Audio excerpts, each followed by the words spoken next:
You have to answer a question for me if you don't mind, Dr. Leichter. Do chiropractors actually crack your back? That is the number one question when a patient walks in the door.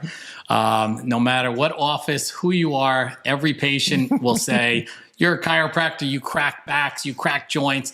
No, that is obviously a misnomer. And what we actually do is by performing a spinal adjustment, it's actually the gas releasing from the joint is the actual noise that the patient's hearing. But each patient will always call, "I need a crack doc, I am coming in." So that cracking noise is a misnomer, but we do release the gas out of the joint, and that's the audible noise that a patient would hear.